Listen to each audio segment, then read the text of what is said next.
자, 반갑습니다. 오늘 알아볼 부동산 주제는 민영주택 청약 시 예치금 과연 얼마가 필요한가에 대해서 좀 알아보도록 할게요. 자, 일단 우리가 민영주택을 분양을 받으려면은 요거를 보시면은 알 수 있죠. 기준이 어떻게 되는지. 자, 민영주택 2년 이상 경과 그리고 기준 금액 이상 납입이라고 적혀 있습니다. 근데 요건 이제 뭐 수도권이건 지방이건 마찬가지고요. 근데 여기에 대해서 요게 얼마인지를 정확하게 알려면은 주택 공급에 관한 규칙으로 오시면 됩니다. 자, 28조를 보면은 우리가 이제 정확하게 그 금액을 알 수가 있어요. 그래서 여기 보시면 주택 청약 종합저축에 가입하여 1년이 지나고 별표 2의 예치 기준 금액에 상당하는 금액을 납입할 것이라고 적혀 있는데 그 이 별표 2에 들어가면은 금액이 나오겠죠. 이 금액입니다.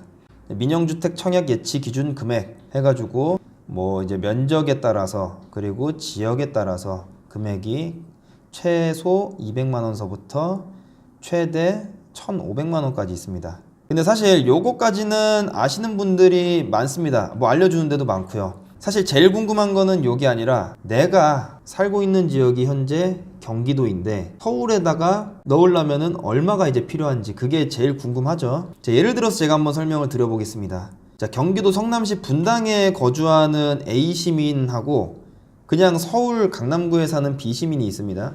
경기도 분당구에 사는 이 A시민이 북위례에 있는 올해 상반기에 분양을 하게 될 계룡 리슈빌에 대해서 관심을 가지고 청약을 넣으려고 하는데 도대체 얼마가 필요한지를 모르겠는 거예요. 거기 면적은 전부 다 이제 135제곱미터 이하로 들어갑니다. 서울에 해당 현장이 있으니까 특별시로 들어가서 1,000만 원이 필요한 건지 자기 해당 거주 지역인 400만 원이 필요한 건지 여기에 대해서 상당히 궁금해 합니다. 일단 서울 사는 B시민 같은 경우에는 너무 뻔하죠. 자기 거주 지역도 서울, 아파트 청약을 넣을 곳도 서울이기 때문에 1,000만 원이 있으면 되는데 이 A시민 같은 경우가 가장 문제죠. 뭐 결론부터 좀 말씀을 드리면은 그 A시민 같은 경우에는 400만 원, B시민은 알고 계시다시피 1,000만 원을 넣으시면 됩니다. 자, 요거에 대한 관련 법안은 뭐냐? 없습니다. 규칙을 계속 읽어봤는데 안 나와요. 도저히 안 나와가지고 제가 물어봤습니다. 국토교통부에 문의를 하니까 이제 그쪽에서도 관련 법안을 찾아보시더니 없는 거를 아시더라고요. 그러면서 이제 그쪽에서는 어느 정도 우리한테 그런 건 없는데 그냥 그렇다라고 얘기할 수는 없으니까 일단 비슷한 법안이라도 조금 알려주겠다라고 하면서 요거에 어느 정도 뭐 연계가 좀 된다 라면서 얘기해 준 게 이제 요 4조 주택의 공급 대상에 대해서 좀 얘기를 했고요. 그 중에서 우리가 봐야 될 것은 민영주택은 입주자 모집 공고일 현재 해당 주택 건설 지역에 거주하는 성년자 1인 1주택의 기준으로 공급한다 라고 적혀 있습니다. 그런데 이대로만 보면은 우리가 단순하게 놓고 봤을 때 해당 주택 건설 지역 즉 위례 계룡 리슈빌 인근에 이제 거주하는 성년자를 기준으로 공급한다라고 해석이 될 수밖에 없어요. 저는 이제 그렇게 해석이 돼가지고 이제 되물었습니다. 이제 좀 그런 내용 아니냐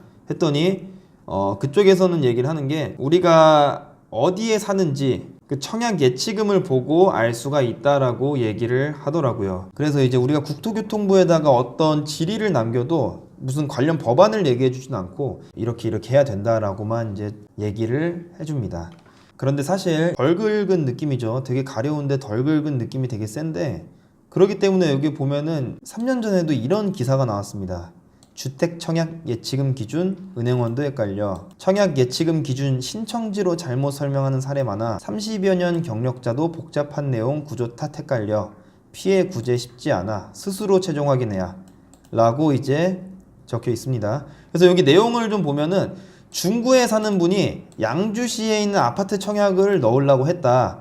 그런데 이제 예치금이 600만 원이 필요한데 자 서울에 살고 있으면서 양주니까 300만 원만 넣어도 된다라고 이제 은행원이 얘기를 한 거죠. 근데 여기서 이제 은행원이 헷갈린 거는 이제 많은 분들이 헷갈리는 것처럼 동일하게 헷갈렸습니다. 그 해당 지역이라고 알고 있는 거죠. 그래서 뭐 사과를 했지만 뭐 사과가 사실 무슨 소용이 있겠습니까? 그래서 이 은행원도 사실 굉장히 안타깝고 은행원보다 이제 그 청약을 넣으신 분은 더 안타까운데 이제 스스로 챙기는 수밖에 없습니다. 전례와 같은 사고가 이제 일어나지 않도록 잘 대처를 해야 될 것 같고요. 그래서 여러분들은 한 가지만 그럼 기억을 하시면 됩니다. 오히려 자 나는 경기도민이니까 내가 85제곱미터 이하의 어떤 아파트를 넣겠다.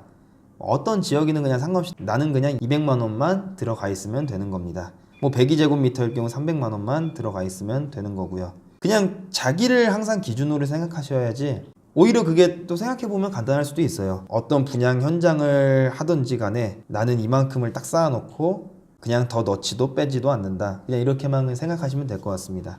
자, 어떻게 궁금한 게 좀 해결이 되셨습니까? 자, 여러분들은 오늘 내용에서 딱 한 가지만 그러면 기억을 하시면 됩니다. 내가 사는 지역의 예치금만 기억하기. 이것만 기억하시면은 절대 헷갈릴 일 없을 거라고 생각이 됩니다. 자, 이상으로 민영주택 청약 예치금에 대해서 알아봤습니다. 자, 궁금하신 점이 있다면은 아래쪽에 댓글을 남겨주시고요. 여러분들 구독과 좋아요 한 번씩 부탁드리겠습니다. 감사합니다.